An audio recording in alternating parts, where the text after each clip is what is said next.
All right, welcome back to Getting Past the Premium, everybody, in person today. Ryan, it's a big deal. Good to have you back. It was a surprise for me. Yeah, it was right before, right? Yeah. But no, we want to do these a little bit more often, right? Where it's just kind of you and I talking about all things sales process, how we can get better at our sales game, right? Mm-hmm. And so expect more of these where we're just in person, kind of going through our sales process, going through what we've developed and learned over the years, and really just trying to help everybody get better at their sales game. So please like, subscribe, share. It hurts Elliot's ego when we put effort into this and we're just not getting much traction. Yeah. Yeah. Something like that. But everything he said, do. And so we wanted to today start by, let's outline, our sales process, what we've developed over the last few years, which is always in development, by the way. You always want to be continually improving what you're doing, learning from what you're doing. Mm-hmm. But we, certainly have learned from what we're trying to put together, who we're targeting, how we're targeting them, how we're winning the deal. So I thought it'd be good to start there and walk everybody through how we would work a prospect through our sales process. Mm-hmm. And then we can continue getting more detailed on that over the course of time. So let's start there. What at a high level, define kind of how you think about our sales process. We've got a suspect that said, hey, we maybe cold called them, we got an introduction, whatever. They said, I want to learn more about what you guys do. What happens after that? Mm-hmm. How do you look at it? Well, I think it's important to have a process for a few different reasons. One of them is, value is just hard to articulate in our industry, I feel like. And there needs to be a way to help understand the challenges and the goals and the different things that the suspect or the organization is facing so that we can understand what resources we surround them with and how we ultimately can provide them value. The process is there to understand that. Yeah.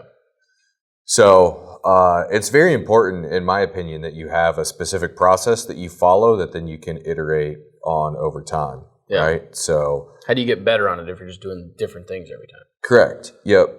I use a bunch of cooking analogies, right? So I made really crappy enchiladas last night, right? But I know, iffy at best. But I know what I did, right? So now I can go back and tweak two things that I think I could have done better and then give it another shot. And so, it's important that you have a consistent process that you walk people through so you can actually get good at it. But and I'll say that too. I mean, you think about any high-level profession, right? Like a pilot. Yeah. A pilot that's been, flying a plane for 30 years, gets in the plane and has a checklist that has their entire process on it. Mm-hmm. Check this, make sure that's full, do this, and they have all of those things listed that they go through every time they get in the plane. And that's because that's their process. It makes sure that they're doing everything right. Yeah. I also think there's an expectation from the consumer standpoint that you have a process. So if you just walked into the doctor's office and, said, hey, I'm here, at some point the patient's going to be like, okay, well, what's next? What do you want me to do next? What are we doing here? Whatnot. And so you think about all the other experiences that you walk through in life when you go engage in building a house or other processes. Like when there is a process, you feel like you're supposed to be there. It's natural. They're bringing you through different conversations for a reason and whatnot. And there's kind of an expectation from the consumer that you have a process and you're the expert and you're going to get them where they need to go, if you will. It feels much more concrete and tangible when they can sense that you've thought this out and you know what the next step. You can give them the next step without just saying, okay, I'm going to take this back and I'll be in touch on what we're going to do next. Yeah, no, I mean, they're hiring you to be their risk manager of the organization and you better have your stuff together. Yeah. Totally agree. So what is that then, how do you look at designing that process? What goes into designing that sales process? That's a good question. I mean, I can tell you how we did ours. Yeah. Right? So, we wanted to hone in on where we know we can add value, and then develop the process to be able to support those conversations, right? So we took a hard look at like, where do we want to be providing value to our target market clients? Mm-hmm. And for us, it's much more around this holistic advisory approach, not, specific products or transactions, if you will. It's more around like, how do we provide holistic advice on an ongoing basis? And for them to understand, for a suspect or a prospect to understand that they need a holistic risk advisor, like we had to develop a process to bring them through to get them to understand that there's value in having somebody like that on their team. Yeah. So it was just kind of identifying like where are we going to add value as an organization, and then how do we set up the process in order to do that? Yeah. And we're starting this conversation, to be clear, assuming that everybody has identified their target client. Yeah. That would definitely be step one if you're building out a new book or a new company or a new strategy, is figure out who you want to target first and get very specific with that. We've probably had to work backwards into that because we were an established firm that we were trying to switch to this model. Mm-hmm. So we've understood how difficult that can be sometimes. But if you don't know who you're targeting and you can't articulate who they are, what their problems are, what they're looking for, it's going to be hard to design the process around that. So let's talk about what does then, what goes into our process to understand, uncover, deepen the relationship with that prospect so that ultimately we feel comfortable asking for the business. Yeah. Does that make sense? Yeah, it's a good question. Again, I'll kind of talk about, I guess, our experience. So one of the things that we've identified we have to do right out of the gate is start to change the way that the clients think about who we are and what we do. It's probably one of the hardest and most important things. For sure. Yeah. Right? Because if anybody even sniffs that you sell insurance, right, that you're going to get put in a certain box in the conversation. And so sometimes an ugly one. Yeah, it can be. I mean, not all the time, but certainly. And even if it's not ugly, right, like we're providing holistic risk management services versus, helping somebody how to understand, how to lower their mod is just different. Yeah. Right? And we found that we have success by starting higher level around how they should be thinking about risk inside their business before we start thinking about tactical strategies or solutions in particular areas. Yeah. Does that make sense? So in the first meeting, our goal is to really start to figure out how we change the way that they think about risk management. We do that through, kind of asking questions around their historical experience and what it's been like and whatnot, so that we can take that information and kind of relay it back to them and relate it to the experiences that they've had in the past about how we're different and things that we do different. Yeah. And I think, I don't want anybody to think that because we use holistic risk management as our value prop, the same process applies. You want to figure out how you differentiate yourself from other people in the industry, from your competition, and then educate the client on those differences, right? Like what makes you better? What's your value prop? Identifying why are they going to hire you, and then helping the client understand that, so that you never want to assume that the client understands how you're different. Yeah. Right? You want to show them through your process that you are going to do things different, and that you are setting yourself apart from competition that you're being lumped into, whether you like it or not. Yeah. And something that's important here as well is to understand that, like, we're not feature launching or pitching necessarily at all anything here. What we're doing is just trying to change the way that they think about us. So we're not getting the cart in front of the horse, and we're not talking about, features and benefits and different things that we can do to provide them value and da-da-da-da-da. None of that's happening at this point in the process. It's all centered around just trying to provide them a little bit of perspective on how this conversation's completely different, so that their mindset is in the right place then to execute the steps in the rest of the process. Yeah. So dive into that a little further. What does that first meeting look like then to go do that? Yeah. So after that's done, so we have that initial intro meeting. We'll break that down though. Like, how are you going in? If you're not feature launching, how are you starting to change the way that client thinks about you and that perception? Yeah. Well, it's simply by executing the more tactical sales process by asking them questions about what they've experienced in the past and what they're currently experiencing. Yep. Right. And so, it doesn't have to be anything difficult, but just like walk me through how you're currently consuming risk management services, and they're going to be like, what the hell are you talking about? Yeah. And ask them a couple questions around that so that they can start to understand right away that like, okay, well, this conversation's a little bit different right off the bat. You're not asking me, when my renewal date is and what my mod is and whatnot, what carriers I'm with, et cetera. Asking good, open-ended, conversational-based questions about how they're currently doing things. Yeah. And, so they're going to give you typically the same stuff over and over again. So it's going to be like, well, My broker handles that. Yeah, my broker handles that. We meet, once or twice a year, and they come out, 90 days before renewal, and we start having a conversation around what the market looks like and what they're thinking about for my program that's coming up in the next year, and da-da-da-da-da. Like, it's pretty typical stuff. Yeah.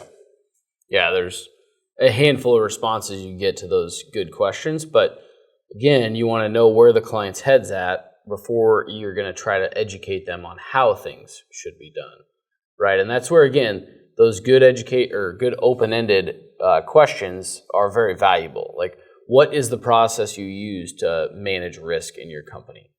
Walk me through the renewal process for your insurance policies to make sure they're covering your business for future risk.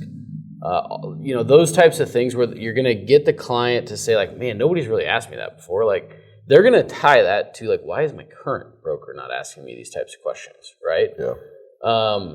You want to put those types of questions in their brain so that they are questioning their current relationships, what they're getting for that. Again, you're not going to pitch yet what you're going to do for them. You're just trying to uncover where are they at today so that I can then educate them on where they need to be, ultimately asking for the business down the road. Yeah, a long ways down the road, right? So we're in the very beginning of this intro conversation, and all we're doing is just trying to just perk their ears by mentioning that we do things a little bit different, essentially. And right after that, we hit them with an exercise that we walk through where we have the different, what we call impact areas. It's areas that we advise a business in. There's 10 of them that we've created, and we take them through an exercise and have them start to think about these different impact areas and how they would rank them from highest concerns in those areas to lowest concern in those areas. And that then, they're in the right frame of mind to go through that exercise because, again, we're not deep into P&C, we're not deep into benefits, we're not deep into exit planning, et cetera, right? So we're very high level at 200,000 feet, and we're saying, hey, your insurance program, that's one of the impact areas, right? Where does that rank? So we take them through that exercise and we watch them kind of rank the different impact areas, and then we just start asking more good open-ended questions around, why did you rank them the way that you did? And again, like the mindset's different as they walk through that exercise. You start to understand the way that they think about the different impact areas and how they view their program, how successful they think it is. Maybe they rank it at the top and they think it's the best, but they rank benefits clear at the bottom, right? But it's like, well, the same guy's handling them potentially, right? So why? There's a million different combinations on how that might not be accurate. Somebody that's really good at math is going to check me. But there's a lot of different ways that you can have a conversation around, what's going on at a very high level in the organization. And that usually takes us through the bulk of the intro meeting. It doesn't have to be long, but again, the vast majority of it's just hitting them quick with a little bit of a mind shift and then taking them through a quick exercise to gauge how they view about risk At the end of that meeting, then we're asking them, okay, hey, we'd like to come in and, bring myself and somebody else from our team potentially and meet with other key people inside your organization that might, be in charge of some of these other impact areas or might have a finger in managing those. And we want to run through the same exercise with them. Are you open to do that? Yeah, and I'm glad you hit the card exercise, I guess what we call that, but not that everybody listening has to develop this same type of a model, but I would say coming up with this exercise that we engage the client in, you could give your 2 cents here, but I think it's probably one of the most impactful conversations that we have with a client throughout the entire life of that client. Yeah. It's the best way to shift the client away from that old, what they're used to in the insurance and risk management industry of just come and get my policies, give me some quotes, I'm going to shop for cheapest price, all of that, to how do I best manage risk, and insurance is a part of that. Mm-hmm. Because again, we're putting multiple areas in front of them and saying, there's a ton of risk in your business. How do you view it? Mm-hmm. How do you manage it? Exactly. Why are you ranking things? Why are you concerned about that now? And then you're getting to the point where we're bringing in other people. But it's absolute gold when you've got multiple people, leaders of the company, that do their own rankings and rank them differently, which is expected to a degree. Different leaders have different roles. But if you're a CEO and your top concern is benefits, and your HR person and your CFO are on two completely different pages with that, it's like, well, hang on, what's going on here? We're all focused in different areas. We need to align. Or if your CEO is like, I don't think benefits is a big deal because Sally's got it handled, and Sally's like, I don't know what the hell I'm doing in benefits compliance, that's a problem, right? CEO needs to know that to get Sally the resources that Sally needs. So just, again, some random examples of things that can come out of that meeting that then we can obviously use to shift that narrative and shift that conversation. Yeah, that's right. And, I use a lot of doctor metaphors and whatnot as we walk through this, and you can't, if you're a business owner and you've got issues from a risk management perspective, you can't walk into insurance agent shop and have them draw your blood and tell you what's wrong with you. You know what I mean? Mm-hmm. We've got to be able to extract that information from them in a way that's systematic and process driven so that we can start to understand, if you tell me that your tummy hurts, most likely it's not your tummy, right? It's probably something else that's causing that. Yeah. Or, real life example, my foot was tingling the other night, right? And was ridiculously hot, and I had no idea what was going on. So I Googled it at 11:30 at night. Smart thing to do. You're probably going to die. I all of a sudden had diabetes. Yeah. So I set my phone back down. I went to the chiropractor the next day, and he's like, no, you got a pinched nerve in your back. And I'm like, oh, well, duh. He's like, that's a common symptom. No problem. It'll be taken care of in a couple days, right?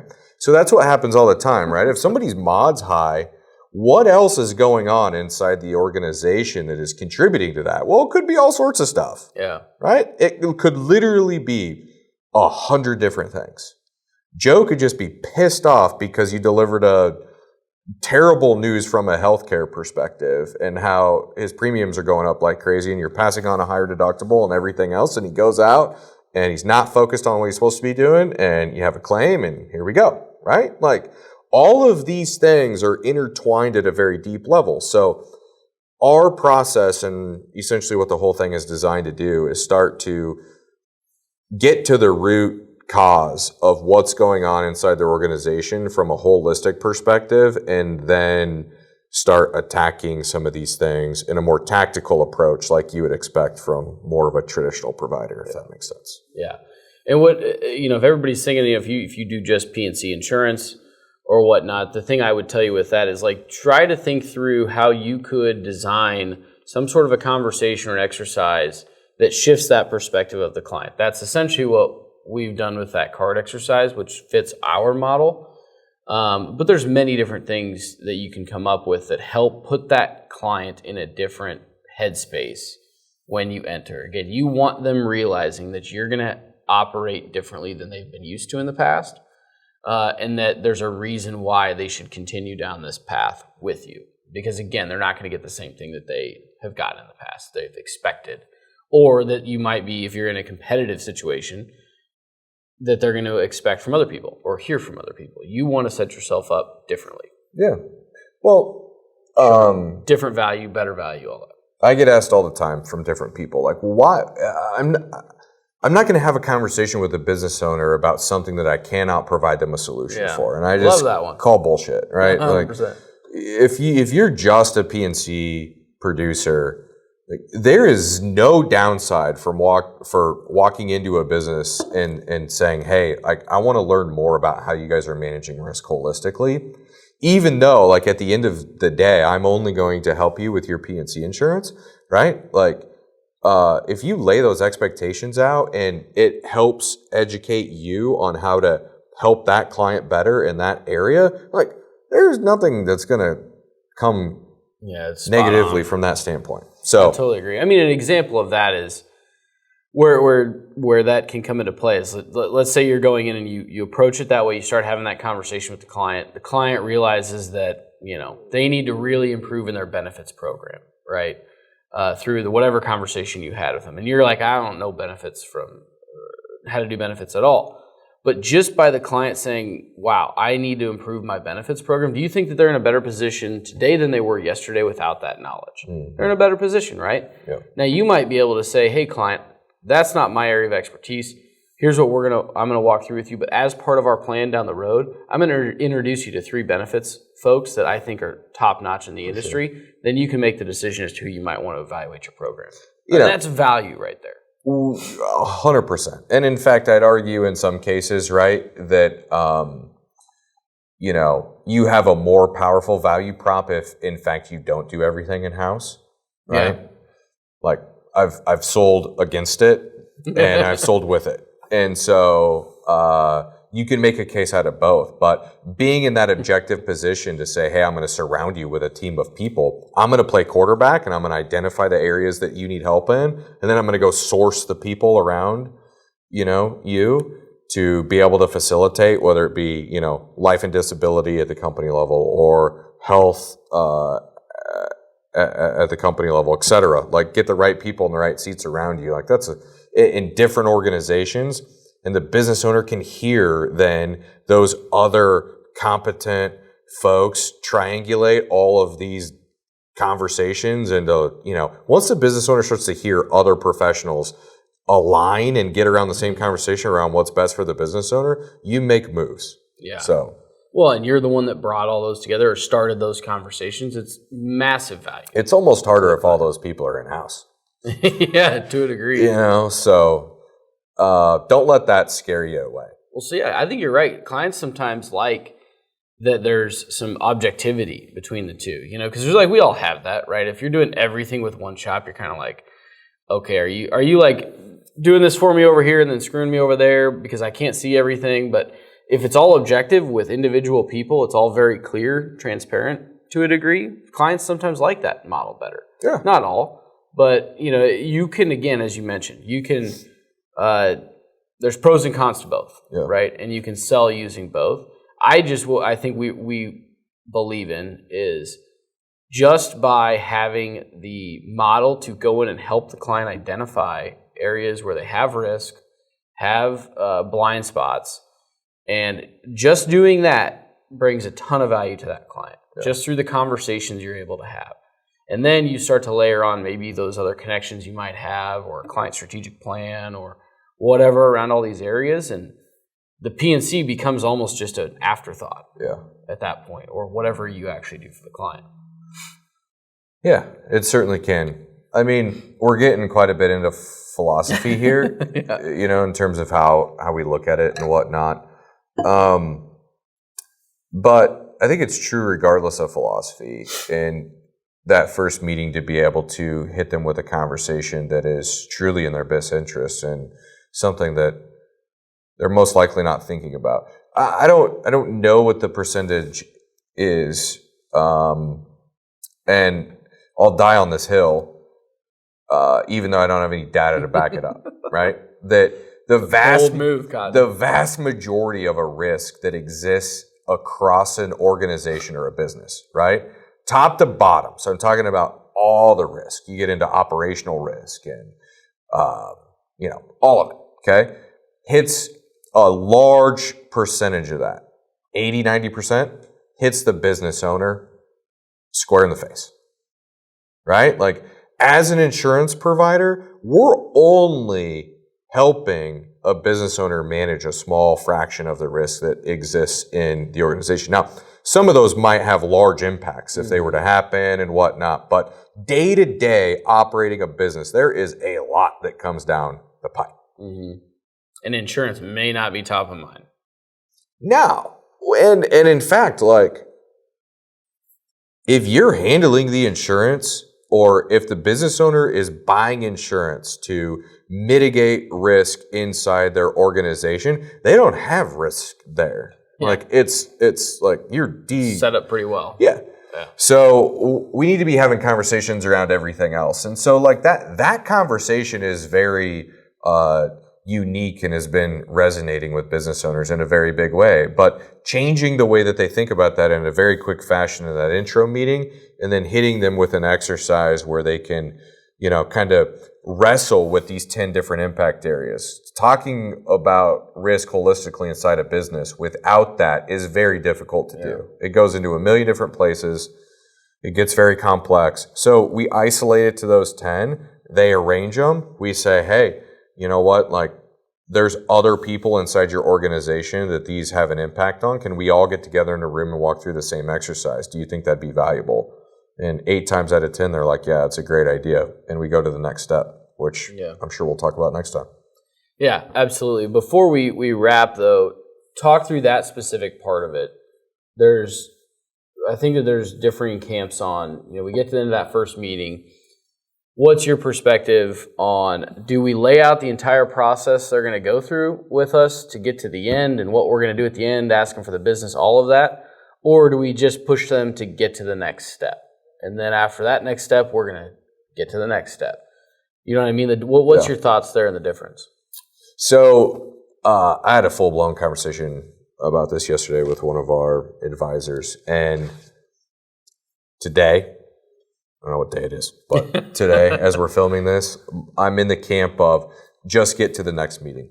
Yeah. And so much of that is because we battle the, way that our industry has historically operated, which is walking in and damn near asking them for the business before you have a conversation, right? Mm-hmm. Like, they're expecting you at the end of this to be like, okay, so we're going to BOR your PNC and da-da-da-da-da. And their guard's up. We're not getting what we really need to from that standpoint and whatnot. So we don't ask them for any of that stuff. All we do is say, hey, would you mind if there are other people inside the organization that you think would have an interest in going through this exercise? Can we get together in a room with them and have them walk through the same thing you just walked through? And do you think that would be valuable? And that's all we ask for. Yeah. And then we go do that. Right? And once we go do that, and sometimes we even get, well, what's your end game? And, are you just coming in here to take over my insurance and whatnot? And the honest answer throughout all of it is we don't know yet. Yep. We don't know yet because we haven't gone through our entire process to deeply understand what you're actually wrestling with from a risk management standpoint. Because again, you got to imagine, at least with most competent shops today, 99% of their insurance is going to be buttoned up. Mm-hmm. Right? So it's like, we're not going to find a ton that we can go in and do a policy audit and find some magical bullet there. It's going to be in all these other things that they're not getting advice on. So, we say, we don't know yet. We need to go through this process. But the process is finite, right? It's not like it takes 8 years. It's a finite process. And at the end of that, we will be at a point where we're going to come back to you and say, okay, here's what we found through our process to be your problems. Here's how we're going to solve them and what we recommend you do. And what do you want to do for next steps? And at that point, then we'll ask them to make a decision on whether they want to engage with us or not. Yep. Until then, we're asking for the next step. next step, next step.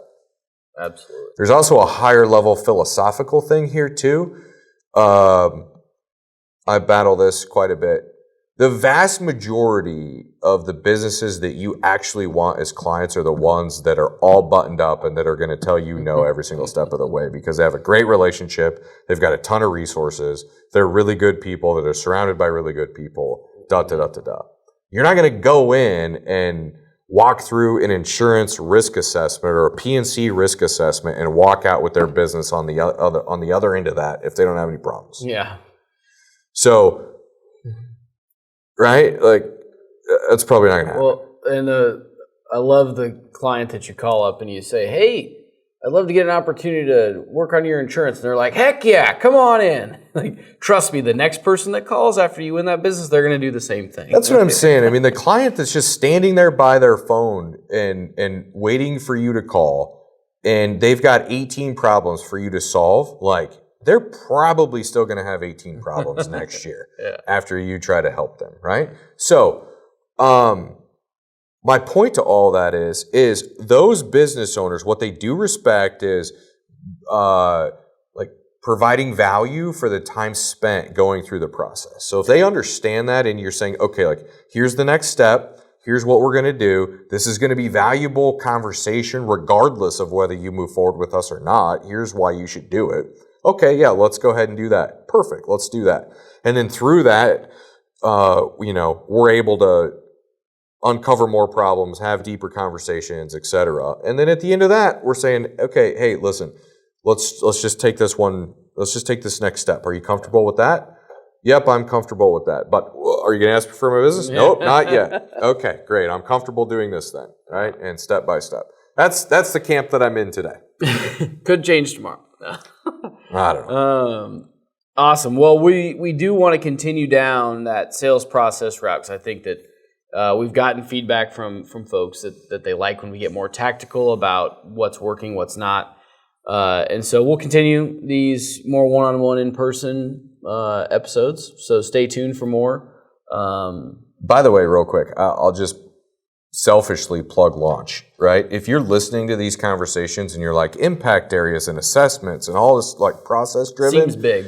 It seems big. Go to getlaunch.io and check it out. You can have access to the impact areas, to assessments, to the process, etc. as we walk through this. So we're not just talking about stuff that like you wish you could have. You literally kind of have it. So hit us up. That's a good point. Yep.